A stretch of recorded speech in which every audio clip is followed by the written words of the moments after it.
Hey guys, അപ്പൊ പുതിയൊരു വീഡിയോയിലേക്ക് എല്ലാവർക്കും സ്വാഗതം. അപ്പോൾ ഇന്ന് നമ്മുടെ കയ്യിലുള്ളത് 1 മില്യന്റെ ഗോൾഡൻ പ്ലേ ബട്ടൺ ആണ്. ഫസ്റ്റ് ഓഫ് ഓൾ നിങ്ങൾക്ക് എല്ലാവർക്കും ഒരുപാട് നന്ദി. കാരണം നിങ്ങൾ ഇല്ലാന്നുണ്ടെങ്കിൽ എനിക്കിത് കിട്ടില്ലായിരുന്നു. നമ്മളങ്ങനെ 1 മില്യൺ സബ്സ്ക്രൈബേഴ്സ്, ആക്ടർ മോനു ഒഫീഷ്യൽ എന്ന എൻ്റെ ചാനൽ 1 മില്യൺ സബ്സ്ക്രൈബേഴ്സ് കടന്നിരിക്കുകയാണ്.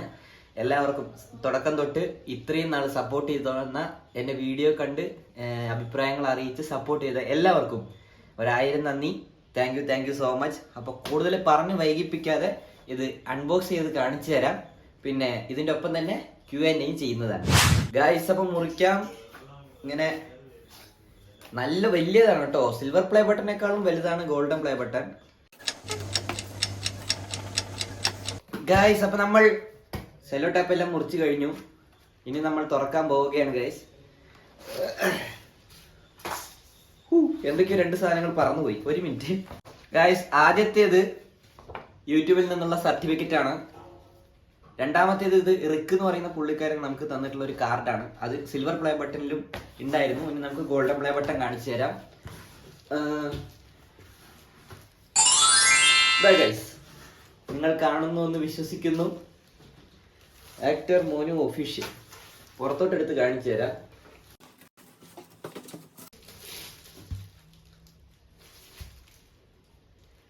ഇത് സിൽവർ പ്ലേ ബട്ടണേക്കാളും വലുതാട്ടോ ഗോൾഡൻ പ്ലേ ബട്ടൺ. എന്തായാലും അടിപൊളിയായിട്ടുണ്ട്. സത്യം പറഞ്ഞാൽ സിൽവർ പ്ലേ ബട്ടൺ കിട്ടുമ്പോഴുള്ള എക്സൈറ്റ്മെന്റ് ഇല്ല ഗോൾഡൻ പ്ലേ ബട്ടൺ. കാരണം സിൽവർ പ്ലേ ബട്ടൺ നമുക്ക് ലൈഫിൽ ആദ്യമായിട്ട് കിട്ടുന്ന ഒരു അച്ചീവ്മെന്റ് ആണ്. അത് വളരെ സ്പെഷ്യലാണ്. ഗോൾഡൻ പ്ലേ ബട്ടൺ നമുക്ക് എക്സ്പെക്റ്റബിൾ ആണ്. But thank you so much. നിങ്ങളുടെ എല്ലാവരുടെയും സപ്പോർട്ട് കൊണ്ടാണ് ഇത് കിട്ടിയത്. ഇനിയും തുടർന്ന് ഇതേപോലെ സപ്പോർട്ട് ഉണ്ടാവുമെന്ന് പ്രതീക്ഷിക്കുന്നു. എൻ്റെ വീഡിയോ കാണുന്ന, എന്നെ സപ്പോർട്ട് ചെയ്യുന്ന ഓരോരുത്തർക്കും താങ്ക് യു സോ മച്ച്. ഇനി Q&Aയിലേക്കാണ് ഗായ്സ്. അപ്പോൾ Q&Aയിൽ മെയിൻ ആയിട്ട് എല്ലാവരും ചോദിച്ചിട്ടുള്ളത് എൻ്റെ ഡീറ്റെയിൽസ് ആണ്. അതായത് എൻ്റെ പേര്, എൻ്റെ സ്ഥലം, അങ്ങനെയുള്ള കാര്യങ്ങളാണ്. അത് ഞാൻ പറഞ്ഞുതരാം. എൻ്റെ ശരിക്കുള്ള പേര് റോബിൻ എന്നാണ്. എൻ്റെ സ്ഥലം പാലക്കാട് ജില്ലയാണ്. ഞാൻ പഠിക്കുന്നത് ഡിഗ്രിയിലാണ്. അതേപോലെ തന്നെ എൻ്റെ വീട്ടിൽ അച്ഛൻ, അമ്മ, ഏട്ടൻ്റെ വൈഫ്, ഞാൻ, അങ്ങനെ ഞങ്ങൾ 5 പേരടങ്ങുന്ന ഒരു കൊച്ചു കുടുംബമാണ്. അപ്പോൾ ഇതൊക്കെ ഞാൻ മുമ്പുള്ള Q&A വീഡിയോസിലും പറഞ്ഞിട്ടുള്ളതാണ്. ഇപ്പോഴും ചോദിച്ചവർക്ക് വേണ്ടി പറയുന്നു. പിന്നെ ഒരുപാട് പേര് ചോദിച്ചിട്ടുള്ളത്, അതിലെനിക്ക് ഉത്തരം പറയാൻ അറിയില്ല. കാരണം അവർ ചോദിച്ചിട്ടുള്ളത് എന്താണെന്ന് വെച്ചാൽ ഫേവറേറ്റ് ഫുട്ബോൾ പ്ലെയർ ആരാണ്, അല്ലെങ്കിൽ ഇതേപോലെ ഫേവറേറ്റ് അനിമ ഏതാണ്, സീരീസ് ഏതാണെന്നൊക്കെ ചോദിച്ചിട്ടുള്ളത്. സ്പോർട്സിനോട് എനിക്ക് അത്ര ഇൻട്രസ്റ്റ് ഇല്ല. അതേപോലെ അനിമ ഞാൻ കാണാറില്ല. സീരീസും അങ്ങനെ ഞാൻ കാണാറില്ല. ഞാൻ ആകെ ബോയ്സ് സീരീസ് മാത്രമേ കണ്ടിട്ടുള്ളൂ. എനിക്ക് ആ സീരീസ് കാത്തിരുന്ന് കാണാനുള്ള ക്ഷമയില്ല. സിനിമ മാത്രമാണ് എനിക്കിഷ്ടം. സിനിമയിൽ എനിക്ക് ഏറ്റവും ഇഷ്ടപ്പെട്ട ആക്ടർ സൂര്യയാണ്. അതാണ്, അത്രയേ ഉള്ളൂ മെയിൻ കാര്യങ്ങൾ. പിന്നെ പ്രധാനമായിട്ട് എല്ലാവരും ചോദിച്ചിട്ടുള്ളത് ബമ്പർചേരിയിൽ എങ്ങനെ എത്തിപ്പെട്ടു, ബമ്പർചേരിയിലെ എക്സ്പീരിയൻസ് എന്താണെന്നാണ്. ഞാൻ വീഡിയോ കാണുന്ന എല്ലാവരും എൻ്റെ ബമ്പർചേരിയുള്ള സ്കിറ്റ് കണ്ടിട്ടുണ്ടാവും എന്ന് പ്രതീക്ഷിക്കുന്നു. നിങ്ങൾക്ക് ഇഷ്ടപ്പെട്ടു എന്ന് വിശ്വസിക്കുന്നു. ബമ്പർചേരിയിൽ എങ്ങനെ എത്തിപ്പെട്ടെന്ന് വെച്ച് കഴിഞ്ഞാൽ എൻ്റെ കൂടെ സ്കിറ്റ് ചെയ്യുന്ന ചേച്ചി, അനീറ്റ ചേച്ചി, പുള്ളിക്കാരിയെ നിങ്ങൾക്ക് പലർക്കും അറിയുമായിരിക്കും. പുള്ളി ഇതിന് മുമ്പും ബമ്പർചേരിയിൽ സ്റ്റാൻഡപ്പ് കോമഡി ചെയ്തിട്ടുള്ളതാണ്. അപ്പോൾ ആ ചേച്ചി എന്നെ അവിടെ ഇൻട്രൊഡ്യൂസ് ചെയ്തു. എന്നിട്ട് ഞങ്ങൾ 2 പേരും കൂടെ പോയി സ്കിറ്റ് നേരിട്ട് പോയി കാണിച്ചു കൊടുത്ത് സെലക്ട് ചെയ്തിട്ട് കളിച്ചതാണ്. ബമ്പർചേരിയുള്ള എക്സ്പീരിയൻസ് എന്ന് വെച്ച് കഴിഞ്ഞാൽ വളരെ നല്ല എക്സ്പീരിയൻസ്. കാരണം നമ്മൾ ഈ വീഡിയോ എടുക്കുന്ന പോലെയല്ല ഒരു സ്റ്റേജിൽ ലൈവായിട്ട് നിന്ന് പെർഫോം ചെയ്യുമ്പോൾ. വീഡിയോയിൽ എന്ന് വെച്ചാൽ നമുക്ക് കട്ട് എടുക്കാം, പിന്നെ റീഷൂട്ട് ചെയ്യാം. എന്തെങ്കിലും തെറ്റിപ്പോയി കഴിഞ്ഞാലും കുഴപ്പമില്ല, നമുക്ക് റീഷൂട്ട് ചെയ്യാം. ബട്ട് ഒരു സ്കിറ്റ്, ഒരു 5 മിനിറ്റ് 6 മിനിറ്റ് ലെങ്ത് ഉള്ള ഒരു സ്കിറ്റ് സിംഗിൾ പ്ലേയിൽ കാണിച്ചു കൊടുക്കുക എന്ന് പറഞ്ഞാൽ അത് ഇത്തിരി ബുദ്ധിമുട്ടുള്ള കാര്യമാണ്. ബട്ട് അതിൻ്റെ ഒരു എക്സ്പീരിയൻസേ വേറെയാണ്. മൊത്തത്തിൽ ആ സ്റ്റേജിൽ കയറി കഴിഞ്ഞാൽ, സ്റ്റേജിൽ കയറുമ്പോഴൊരു ഫീലേ വേറെയാണ്. മൊത്തം ഈ 3 ജഡ്ജസ്, പിന്നെ ആ നമ്മളുടെ സ്കിറ്റ് കാണുന്നത് ലക്ഷക്കണക്കിനോ കോടിക്കണക്കിനോ ആളുകളാണ്. അപ്പോൾ അതൊക്കെ ആലോചിക്കുമ്പോൾ അത് വല്ലാത്തൊരു എക്സ്പീരിയൻസ് തന്നെയാണ്. നിങ്ങൾക്കും അതേപോലെ എക്സ്പീരിയൻസ് ചെയ്യാൻ താല്പര്യം ഉണ്ടെന്നുണ്ടെങ്കിൽ നിങ്ങൾക്കും അതിൽ പോകാവുന്നതാണ്. ഏത് സാധാരണക്കാർക്കും വേണമെങ്കിൽ അതിൽ പോവാം. അപ്പോൾ നിങ്ങളും അങ്ങനെ എന്തെങ്കിലുമൊക്കെ പുതിയ കാര്യങ്ങൾ എക്സ്പീരിയൻസ് ചെയ്യാൻ ആഗ്രഹിക്കുന്നുണ്ട് എന്നുണ്ടെങ്കിൽ നിങ്ങൾ അതിൽ പാർട്ടിസിപ്പേറ്റ് ചെയ്യുക. ഇതൊക്കെയാണ് ഒട്ടുമിക്ക എല്ലാവരും ചോദിച്ചിട്ടുള്ള ക്വസ്റ്റ്യൻസ്. അതിൽ നിന്ന് വെറൈറ്റി ആയിട്ട് എനിക്ക് തോന്നിയ 4-5 ക്വസ്റ്റ്യൻസിന് ഞാനിപ്പോൾ ആൻസർ പറയുന്നുണ്ട്. അതിലൊന്ന്, ഒരു ഷോർട്സ് ക്രിയേറ്റ് ചെയ്യാൻ എത്ര ടൈം സ്പെൻഡ് ചെയ്യണം, കണ്ടന്റ് എഡിറ്റിംഗ്, റീടൈക്സ് ഒക്കെ കൂടെ ചേർത്തിട്ടെന്നാണ് ചോദിച്ചിട്ടുള്ളത്. ഒരു ഷോർട്സ് എടുക്കുക എന്ന് വെച്ച് കഴിഞ്ഞാൽ 1 മിനിറ്റിന്റെ വീഡിയോ ആയിരിക്കും. ബട്ട് കണ്ടന്റ് കിട്ടാൻ അത് ഓരോ ടൈം പോലെയാണ്. ചില സമയത്ത് എനിക്ക് പെട്ടെന്ന് കണ്ടന്റ് കിട്ടും, 2-3 കൗണ്ടർ ഡയലോഗുകൾ കിട്ടും, അത് വെച്ച് ഞാൻ വീഡിയോ എടുക്കും. ചില സമയത്ത് ഒരുപാട് നടന്ന് ആലോചിക്കണം.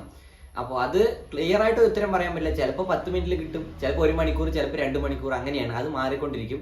എഡിറ്റിങ്ങിന് അത്ര സമയം വേണ്ട. എഡിറ്റിങ്ങിന് ഒരു 15 മിനിറ്റ് മാക്സിമം മതി. കാരണം എൻ്റെ എന്ന് വെച്ചാൽ വലിയ എഡിറ്റിംഗ് ഇല്ല, എടുത്ത ക്ലിപ്പുകളെല്ലാം ചേർത്ത് വയ്ക്കുക, അതിൻ്റെ ഇടയിൽ ഫണ്ണി സൗണ്ട്സ് ആഡ് ചെയ്യുക, അത്രേ ഉള്ളൂ. അതുകൊണ്ട് എഡിറ്റിംഗ് എൻ്റെ പെട്ടെന്ന് തീരും. കണ്ടന്റ് കിട്ടുക എന്നുള്ളതാണ് ഏറ്റവും പ്രയാസമുള്ള പണി. റീടേക്സും അധികം വരാറില്ല.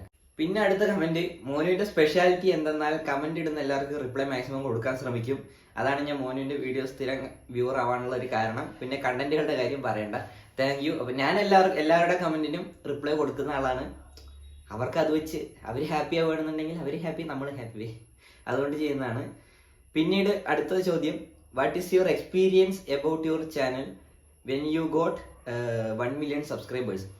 അത് വല്ലാത്ത സന്തോഷം തന്നെയായിരുന്നു. കാരണം ഞാൻ തുടങ്ങുന്ന സമയത്ത് ഒരിക്കലും വിചാരിച്ചിട്ടില്ല 10 ലക്ഷം സബ്സ്ക്രൈബേഴ്സ് ഒന്നും കിട്ടുന്നുള്ളത്. ഞാൻ യൂട്യൂബിൽ പലരുടെയും സിൽവർ പ്ലേ ബട്ടൺ അൺബോക്സിങ്ങും ഗോൾഡൻ പ്ലേ ബട്ടൺ അൺബോക്സിങ്ങും ഒക്കെ കണ്ടിട്ടുണ്ട്. അപ്പോഴൊന്നും ഞാൻ വിചാരിച്ചു, ഞാൻ ചാനൽ തുടങ്ങുന്ന സമയത്ത് കണ്ടപ്പോഴും ഇതേപോലെയൊക്കെ ആകുമ്പോൾ സുഖമായിരിക്കും അല്ലേ, ഇതൊന്നും നമ്മളെ കൊണ്ട് പറ്റില്ല, ബട്ട് നമ്മളെ കൊണ്ട് പറ്റുന്ന പോലെ നമ്മൾ ചെയ്യാം എന്നുള്ള മൈൻഡിലായിരുന്നു തുടങ്ങിയത്.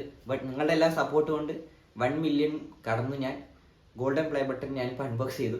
അപ്പോൾ അത് വല്ലാത്തൊരു എക്സ്പീരിയൻസ് ആണ്. Thank you so much. ഞാൻ എത്ര നന്ദി പറഞ്ഞാലും മതിയാവില്ല. Thank you. പിന്നെ അടുത്തൊരു ചോദ്യം, യൂട്യൂബ് ചാനൽ തുടങ്ങുന്നതിന് മുമ്പ് എങ്ങനെയായിരുന്നു ലൈഫ് ആൻഡ് യൂട്യൂബ് ചാനൽ തുടങ്ങിയതിന് ശേഷമുള്ള ലൈഫ് എങ്ങനെ? അതായിരുന്നു happy 1 million by Liya. Thank U.